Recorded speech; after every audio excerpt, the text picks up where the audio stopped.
ിലേക്കുള്ള വാതിൽ കവാടം തുറന്നു കൊടുക്കുകയാണ്.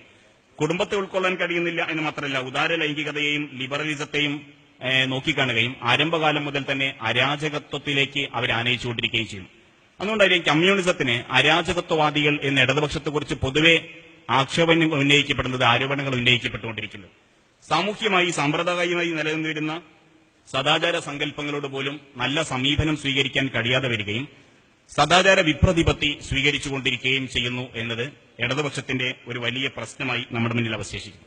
കാലങ്ങളായി കാത്തു സൂക്ഷിക്കുന്ന സദാചാര മൂല്യങ്ങളെ സ്വീകരിക്കുന്നതിന് പകരം, അതിനെ ഉൾക്കൊള്ളുന്നതിന് പകരം നമ്മുടെ രാജ്യം ഇന്ന് വളരെ വലിയ ഭയാനകമായ പ്രതിസന്ധികളിൽ അകപ്പെട്ടുകൊണ്ട് മുന്നോട്ട് പോയിക്കൊണ്ടിരിക്കുമ്പോഴും അതിനെ രാഷ്ട്രീയമായി സാംസ്കാരികമായി അതിനെ നോക്കിക്കാണുകയോ ചെറുത്തു തോൽപ്പിക്കുകയോ ചെയ്യുന്നതിന് പകരം ഫാഷിസ്റ്റ് നമ്മളെ കഥകിൽ മുട്ടി അടുക്കള കയറി അകത്തു വന്ന് നമ്മളെ ഭീഷണിപ്പെടുത്തിക്കൊണ്ടിരിക്കുന്ന ഘട്ടങ്ങളിലും പുരോഗമന വിദ്യാർത്ഥി പക്ഷത്തിന്റെ നിലപാടെന്താണ്? മുസ്ലിം പെൺകുട്ടികൾക്ക് മഫ്ത കടം മേടിച്ചവരെ ഫ്ലാഷ് മോബ് കളിപ്പിക്കണം എന്നതാണ് ഇടതുപക്ഷ പ്രസ്ഥാനങ്ങളുടെ ഇപ്പോഴത്തെയും വരുന്ന നിലപാട് എന്ന് പറയുന്നത്.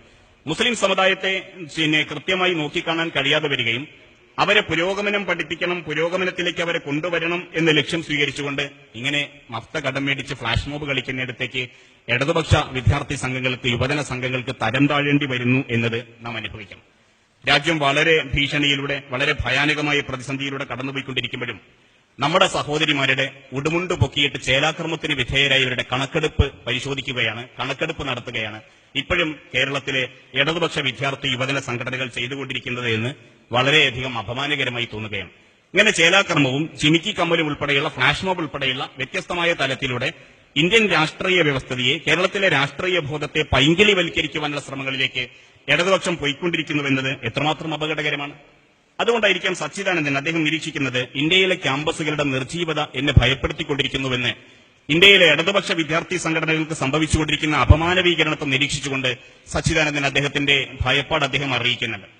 നമ്മുടെ നാട്ടിൽ ഇതിനെ സംഭവിച്ചുകൊണ്ടിരിക്കുന്ന വ്യത്യസ്തമായ പ്രശ്നങ്ങളെ കാലികമായി സംബോധന ചെയ്യാൻ കഴിയാതെ വരികയും എന്നിട്ട് തെരുവിൽ ഉമ്മ വെച്ച് കളിക്കുകയും മുസ്ലിം പെണ്ണിന്റെ മതേതരത്വ ആങ്ങളമാരായി കാവൽക്കാരായി രംഗപ്രവേശകം ചെയ്യുകയും ചെയ്യുന്നതിന്റെ പുറകിൽ ഇങ്ങനെയാണ് ഇടതുപക്ഷത്തിന് സംഭവിച്ചുകൊണ്ടിരിക്കുന്നത്.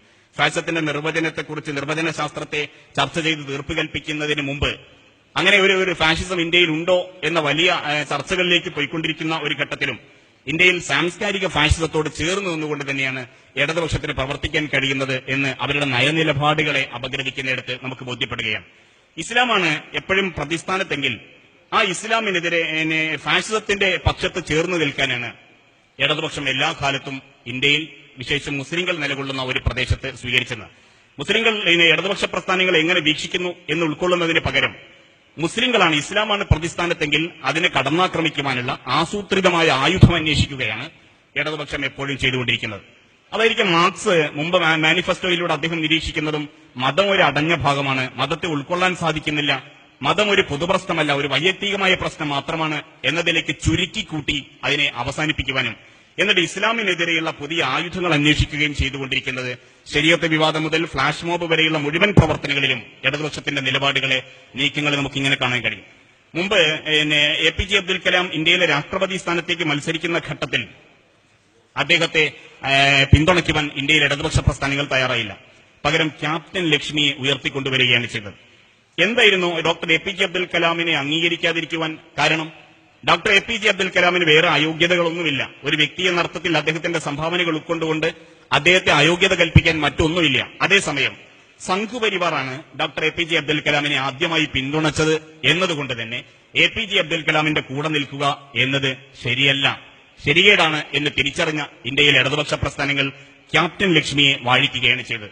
പൊരുതി തോൽക്കുവാനുള്ള മനസ്സു സ്വീകരിച്ച് രാഷ്ട്രീയ വ്യവസ്ഥതയുടെ കൂടെ നിന്ന് ഫാഷിസത്തിനെതിരെയുള്ള ഒരു പോരാട്ടത്തിന്റെ ഭാഗമായി അതിനെ ചിത്രീകരിക്കുമ്പോൾ തന്നെയും നമ്മൾ ആലോചിക്കേണ്ടത്, കലാമിനെതിരെ ക്യാപ്റ്റൻ ലക്ഷ്മിയെ ഉയർത്തിക്കൊണ്ടുവന്നവർക്ക് എന്തുകൊണ്ടാണ് മുത്തലാഖ് പ്രശ്നത്തിൽ, ഏക സിവിൽ കോഡ് പ്രശ്നത്തിൽ, പർദ്ദ വിഷയങ്ങളിലൊക്കെയും മുസ്ലിങ്ങൾക്കെതിരെ ഫാഷിസം ആയുധം അന്വേഷിക്കുന്ന, അവരെ ഭീതി ജനിപ്പിച്ചുകൊണ്ടിരിക്കുന്ന ഘട്ടങ്ങളിൽ പാവപ്പെട്ട ഇരകളാക്കപ്പെടുന്ന അല്ലെങ്കിൽ അരികുവൽക്കരിക്കപ്പെടുന്ന മുസ്ലിങ്ങളോട് ചേർന്ന് നിൽക്കുവാൻ എന്തുകൊണ്ട് അവർക്ക് കഴിയാതെ പോകുന്നു? അവിടെ ഫാഷിസത്തോട് ചേർന്ന് നിൽക്കാനാണ് ഇടതുപക്ഷത്തിന് താല്പര്യം. ദലിതുകളുടെ പ്രശ്നം വരുമ്പോൾ ദലിതുകളുടെ കൂടെ നിൽക്കുന്നതിന് പകരം അങ്ങനെ ഒരു സുഖിപ്പിക്കൽ തത്വശാസ്ത്രത്തിലേക്ക് പലപ്പോഴും ഇടതുപക്ഷം ചേക്കേറേണ്ടി വരുന്നത് അവിടെയാണ്. കമ്മ്യൂണിസ്റ്റ് പാർട്ടിക്ക് ഉറച്ച നിലപാടുകളിലെടുത്ത്, ഉറച്ച അധികാരഘടനയിലെടുത്ത് മുഴുവനും ഇന്ത്യയിലെ ലോകത്തെ മുസ്ലിം സമുദായത്തെ, ലോകത്തെ വിവിധ വിഭാഗങ്ങൾ മുഴുവനും ഇടതുപക്ഷ പ്രസ്ഥാനങ്ങൾ നോക്കിക്കണ്ടത് അങ്ങനെയാണ് എന്നാണ് മനസ്സിലാകുന്നത്. റഷ്യയിലാണെങ്കിൽ മാവോയുടെ നേതൃത്വത്തിൽ, സ്റ്റാലിന്റെ നേതൃത്വത്തിൽ, അതുപോലെ ചൈനയിൽ മാവോയുടെ നേതൃത്വത്തിൽ, കംബോഡിയയിലെ പോൾപോട്ടിന്റെ നേതൃത്വത്തിലേക്കുള്ള ഭരണകൂടങ്ങൾ എന്ത് സമീപനങ്ങളാണ് സ്വീകരിച്ചത് എന്ന് നമുക്കറിയാൻ പറ്റും. അതിന്റെ ഒരു ചെറുപതിപ്പായിരിക്കാം ഇന്ത്യയിലെ, കേരളത്തിലെ ക്യാമ്പസുകളിൽ SFIക്ക് ആധിപത്യമുള്ളയിടത്ത് ഇന്നും SFI ഒരു പുതിയ അസഹിഷ്ണുത പ്രകടിപ്പിച്ചുകൊണ്ടിരിക്കുന്നത്. തങ്ങൾ മാത്രം മതി എന്ന് പറയുന്ന നിലപാടിലേക്ക് മാറുകയും മറ്റുള്ളവരെ ജനാധിപത്യപരമായി ഉൾക്കൊള്ളാൻ പോലും കഴിയാത്ത ഒരു സങ്കുചിതമായ കാഴ്ചപ്പാടിലേക്ക് ഇടതുപക്ഷ വിദ്യാർത്ഥി സംഘടനകൾ ചുരുങ്ങിക്കൊണ്ടിരിക്കുന്നതിന്റെ ഒരു പക്ഷം അതായിരിക്കും എന്ന് ലോകത്തെ വിവിധ കമ്മ്യൂണിസ്റ്റ് രാജ്യങ്ങളിലെ അധികാരഘടനയെ വായിച്ചുകൊണ്ട് നമുക്ക് നിരീക്ഷിക്കുവാൻ സാധിക്കും എന്ന് തോന്നുകയാണ്. സർഗാത്മകമായ ധൈഷണികമായ ഒരു പാരമ്പര്യത്തെ, പുരോഗമനത്തിന്റെ ഒരു വലിയ അടയാളങ്ങളെ ഉയർത്തി പറഞ്ഞ ഒരു വിദ്യാർത്ഥി പ്രസ്ഥാനത്തിന്, ഒരു യുവജന പ്രസ്ഥാനത്തിന്, ഇടതുപക്ഷ സങ്കല്പങ്ങൾക്ക് അത്തരത്തിലുള്ള ആശയങ്ങളെ, അത്തരത്തിലുള്ള ദർശനങ്ങളെ സ്വീകരിക്കുന്നതിന് പകരം ആരോ വഴിയിൽ ഉപേക്ഷിച്ചു പോയ അജീർണം ബാധിച്ച ആശയങ്ങൾ സ്വീകരിച്ച് ആശയധാരയില്ലാത്ത ഒരു ആൾക്കൂട്ടമായി ഇടതുപക്ഷം ഇന്ന് അവസാനിച്ചുകൊണ്ടിരിക്കുന്നുവെന്നത്, ഇന്ന് അതിന്റെ അന്ത്യകൂദാശയിലാണ് എന്നത് നമ്മൾ ഉൾക്കൊള്ളേണ്ട ഒരു സത്യസന്ധമായ ഒരു കാര്യമാണ്. അവിടെയാണ് സച്ചിദാനന്ദൻ പറഞ്ഞ അദ്ദേഹത്തിന്റെ പ്രസ്താവനയുടെ ഗൗരവം നമ്മൾ വായിക്കേണ്ടത്. അത്തരത്തിലുള്ള ഇടതുപക്ഷ പ്രസ്ഥാനത്തിന്റെ പാളയങ്ങളിലാണ് ഫാഷിസ്റ്റുകൾ അവർക്ക് സ്വാഭാവികമായും പുതിയ സാംസ്കാരിക സ്വത്വം അന്വേഷിച്ചുകൊണ്ടിരിക്കുന്നത്. അവിടെയാണ് ഡിങ്കായിസ്റ്റുകൾ അവർ മുട്ടയിട്ട് വിരിഞ്ഞുകൊണ്ടിരിക്കുന്നത്. അവിടെയാണ് മാവോയിസ്റ്റുകൾ ചിറകടിച്ച് പറന്നുകൊണ്ടിരിക്കുന്നത്.